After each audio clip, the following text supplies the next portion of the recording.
Sidang lanjutan, terdakwa Japfery Sanjaya, Direktur PT Matahari Timur Sejahtera alias PT MMS, dalam kasus dugaan korupsi sewa Plaza Klaten, kembali digelar di Pengadilan Negeri Semarang pada tanggal 11 Februari 2026 kemarin.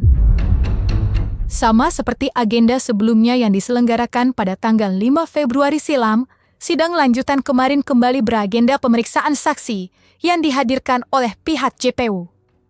Hal itu dilakukan guna menggali keterangan lebih dalam soal proses pengelolaan dan perjanjian sewa Plaza Klaten pada periode tahun 2020 hingga 2022 serta periode tahun 2023. Lantas, seperti apa pihak kuasa hukum terdakwa menanggapi hasil agenda sidang lanjutan kemarin? Benarkah pula mereka merasa kehadiran Japfery Sanjaya justru menguntungkan negara? Sebenarnya sejak awal itu sudah bisa kita ketahui sebenarnya ya, posisi seperti apa. Nah, tadi kalau kita baca, ada 2 periode kan, 2020 dan 2020 sampai 2022 dan 2023. Nah, 2020 sampai 2022 itu kan dakwaannya bahwa PT MMS mengelola Plaza. Tapi ternyata tidak. Dia faktanya pada di posisi itu dari IGPS dia kembali kepada Pemkab sebagai pengelola. Jadi kalau dia kembali ke Pemkab sebagai pengelola, maka dakwaan kayak kita udah pasti gugur, ya Pak? Ya. Dan yang kita bayar ke Pemkab sebenarnya adalah membantu Pemkab atas tagihan BPT, NDS, BKT dan NPT. Jadi kehadiran kita sebenarnya untuk membantu Pemkab menambah pemasukan yaitu retribusi gitu loh. Sementara yang 2023 itu kan perjanjian sah secara hukum. Yang bikin draft itu mereka. Semua perjanjian mereka yang buat. Kita cuma tanda tangan. Dan kehadiran kita sebenarnya untuk membuat Plaza itu menjadi bagus. Maka tadi tenen-tenen dihadirkan oleh kita, biaya-biaya tidak pernah dikeluarkan oleh Pemkab. Nah, jadi kehadiran kita sebenarnya membantu. Berikutnya ada kan dakwaan menyangkut uang yang diberikan kepada Jakarta Wadi 300 juta sekian, itu tidak terbukti. Kemudian ke Didik 62 juta sekian, itu juga tidak terbukti.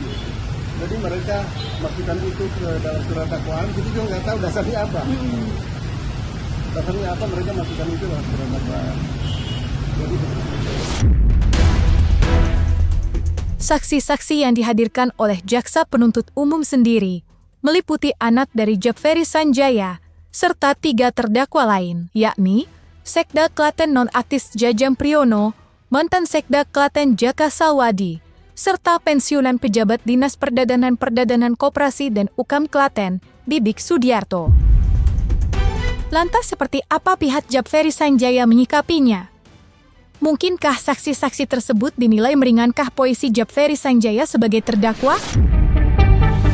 Sebenarnya bukan meringankan. Di posisi kita, posisi adalah posisi yang di posisi sebenarnya. Dia meringankan. Seperti kalau dia tidak melakukan tindak pidana, ya pasti tidak pidana aja.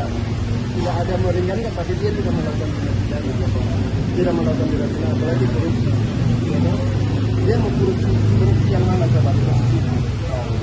Ada uang negara yang dipakai untuk meningkatkan nilai ekonomi dari Plaza Klaten sendiri, itu dia mengeluarkan duit sendiri.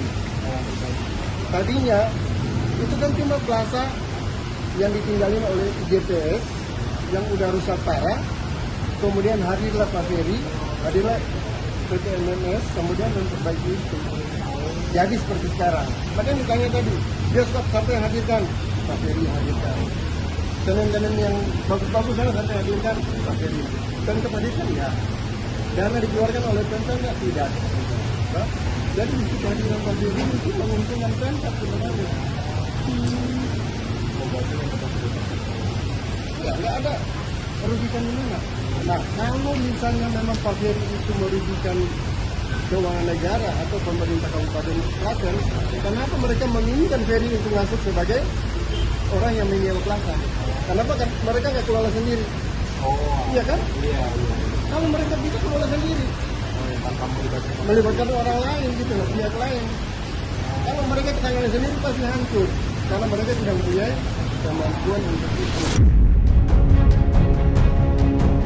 Bila ditarik ke belakang, proses hukum sidang kasus dugaan korupsi Plaza Klaten sudah berlangsung sejak akhir tahun 2025 silam. Tepatnya pada tanggal 4 Desember. Dan hingga kini, persidangan masih berlanjut. Namun ternyata, di tengah proses sidang yang semakin berlanjut, pihak kuasa hukum terdakwa yang dikepalai OC Kaligis sejatinya masih menyimpan kekecewaan. Ya, pihak mereka masih merasa kejaksaan hanya memproses pihak swasta, serta beberapa pejabat bawah. Sedangkan mantan Bupati Klaten yang bertugas kala itu masih dapat menghirup nafas lega. Hingga detik ini statusnya masih sebatas saksi. Jadi bagi saya ya, sampai hari ini kalau kita mau berangkat ya dari perjanjian sewa yang sebelumnya sudah dilaporkan kepada Bupati, kalau memang sewa menyewa itu korupsi, ya semua yang terlibat dalam sewa menyewa itu mesti masuk, termasuk katakanlah Bupati Sri Mulyani, karena dia kan ya perusahaan tangan menyetujui mengenai katakanlah perjanjian sewa itu. Nah kalau perjanjian ini kan rasanya perjanjian sewa yang dijadikan korupsi. Nah kalau begitu kan kanunya masuk ya, sekdanya masuk, bupatinya masuk, KRI-nya masuk, jadi nggak ada tuang pilih. Cuma bagi saya, masa perjanjian perdata dipidanakan? Ya, makanya kenapa tenan utama kan perjanjiannya dengan Ferry kepada bupati kan, kepada Pemkab saya katakan.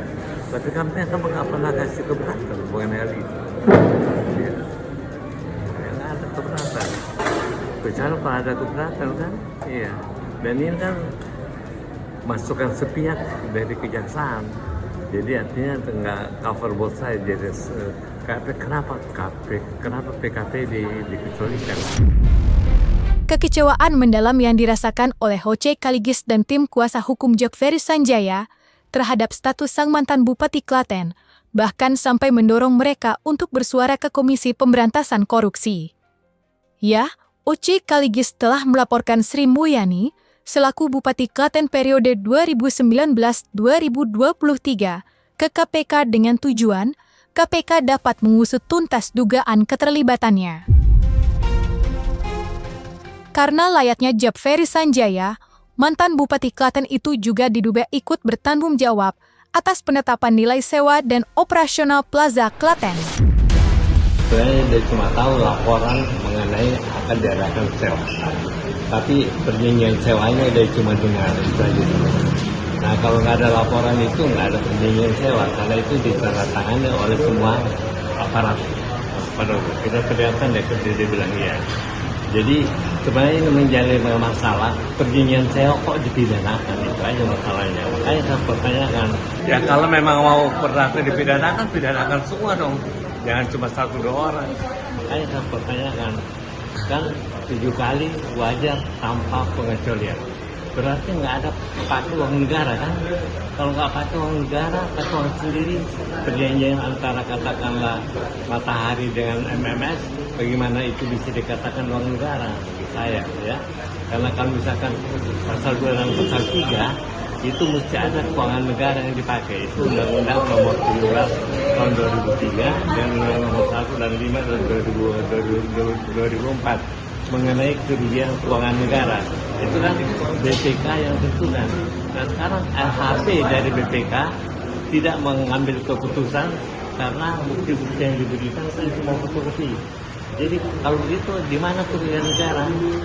Kan yang mesti dibuktikan pasal 2 pasal 3 bahwa MMS dalam hal ini katakanlah si Jerry Jack Ferry merugikan negara, itu aja masalahnya.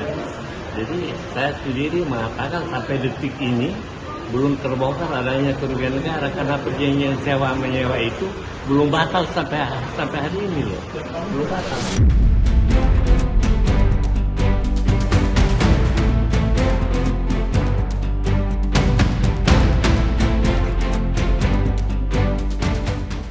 Nah, selesai sudah Cumi Lovers. Jangan lupa untuk like, subscribe, dan juga share channel YouTube Cumi Cumi.